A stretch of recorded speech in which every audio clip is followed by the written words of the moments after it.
ओम नमो भगवते वासुदेवाय। भक्तों, गुरुवार का दिन भगवान श्रीहरि विष्णु और देवगुरु बृहस्पति को समर्पित माना जाता है।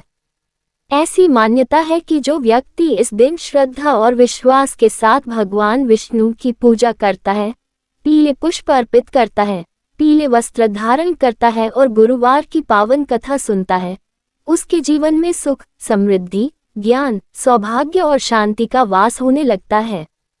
भगवान विष्णु अपने भक्तों की रक्षा करते हैं और उन्हें धर्म तथा सत्य के मार्ग पर चलने की प्रेरणा देते हैं।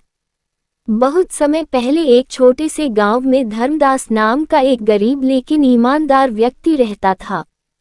उसके पास धन नहीं था, लेकिन भगवान विष्णु के प्रति उसकी श्रद्धा अटूट थी। हर गुरुवार वह प्रातः स्नान करके पीले वस्त्र पहनता, भगवान विष्णु के मंदिर में दीप जलाता और श्रद्धा से प्रार्थना करता, हे नारायण, मुझे धन नहीं चाहिए, मुझे ऐसा मन दीजिए जो सदैव सत्य, सेवा और धर्म के मार्ग पर चले। समय बीतता गया, लेकिन धर्मदास के जीवन की कठिनाइयां कम नहीं हुई। कभी खेती खराब हो जाती, कभी घर में बीमारी आ जाती, तो कभी व्यापार में घाटा हो जाता। गांव के लोग उसका मजाक उड़ाते और कहते, इतनी पूजा करने के बाद भी तुम्हारे जीवन में दुख ही दुख हैं। धर्मदास मुस्कुराकर कहता, भगवान की कृपा हमेशा हमारे साथ रहती है। कभी कभी कठिनाइयां भी हमें मजबूत बनाने के लिए आती हैं। एक गुरुवार मंदिर से लौटते समय उसे रास्ते में एक वृद्ध साधु मिले। उनके वस्त्र पीले थे, चेहरे पर अद्भुत तेज था। उन्होंने कहा, बेटा, मैं कई दिनों से भूखा हूँ, यदि कुछ भोजन मिल जाए तो बड़ी कृपा होगी। धर्मदास के पास उस समय केवल थोड़ा सा भोजन था, जो वह अपने बच्चों के लिए ले जा रहा था। फिर भी उसने बिना किसी हिचकिचाहट के वह सारा भोजन साधु को दे दिया। साधु ने प्रसन्न होकर कहा, वत्स, जिसने भूखे को भोजन कराया, उसने स्वयं श्रीहरि की सेवा की। तुम्हारी श्रद्धा अवश्य फल देगी। इतना कहकर साधु अदृश्य हो गए। धर्मदास समझ गया कि यह कोई साधारण साधु नहीं थे। उसी रात उसे स्वप्न में भगवान श्रीहरि विष्णु के दर्शन हुए। भगवान ने कहा, वत्स, मैं तुम्हारी श्रद्धा, सेवा और सत्यनिष्ठा से प्रसन्न हूँ। याद रखो, जो व्यक्ति बिना स्वार्थ के दूसरों की सहायता करता है, उसके जीवन का भार मैं स्वयं उठाता हूँ। कुछ दिनों बाद धर्मदास को रास्ते में सोने की अशर्फियों से भरी एक थैली मिली। वह चाहता तो उसे अपने पास रख सकता था, लेकिन उसने पूरे गांव में उसके मालिक को खोजा। अंत में वह थैली एक वृद्ध व्यापारी की निकली।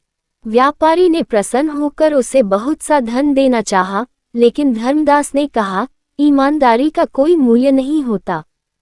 यदि मुझे कुछ देना ही चाहते हैं, तो किसी गरीब की सहायता कर दीजिए। व्यापारी उसकी बात से बहुत प्रभावित हुआ। उसने धर्मदास की ईमानदारी की चर्चा दूर दूर तक फैला दी। धीरे धीरे लोगों का विश्वास उस पर बढ़ने लगा। उसका व्यापार चल निकला, खेतों में भरपूर फसल होने लगी और उसके घर में सुख समृद्धि आने लगी। एक दिन गांव में किसी ने मंदिर के दान की चोरी कर दी और झूठा आरोप धर्मदास पर लगा दिया।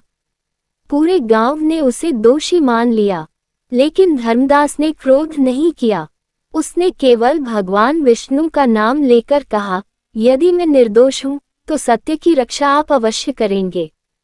उसी रात मंदिर के पुजारी को स्वप्न में भगवान विष्णु के दर्शन हुए।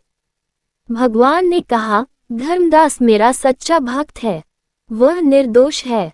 वास्तविक अपराधी स्वयं अपने अपराध को स्वीकार करेगा। अगले दिन गांव की सभा में एक व्यक्ति रोते हुए आगे आया और उसने अपना अपराध स्वीकार कर लिया।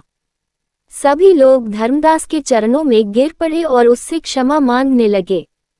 धर्मदास ने मुस्कुराकर कहा, जिस हृदय में भगवान विष्णु का वास हो, वहां द्वेष और बदले की भावना नहीं रहती। क्षमा ही सबसे बड़ा धर्म है।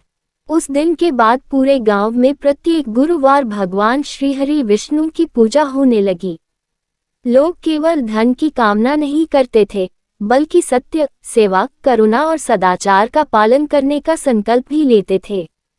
इस कथा से हमें शिक्षा मिलती है कि भगवान विष्णु की सच्ची भक्ति केवल पूजा करने में नहीं, बल्कि सत्य बोलने, ईमानदारी से जीवन जीने, जरूरतमंदों की सहायता करने और धर्म के मार्ग पर चलने में है। जो व्यक्ति ऐसा करता है, उसके जीवन में धीरे धीरे सुख, समृद्धि, सौभाग्य और मानसिक शांति का प्रकाश फैलने लगता है। ओम नमो भगवते वासुदेवाय। श्रीहरि विष्णु भगवान की जय। देवगुरु बृहस्पति महाराज की जय।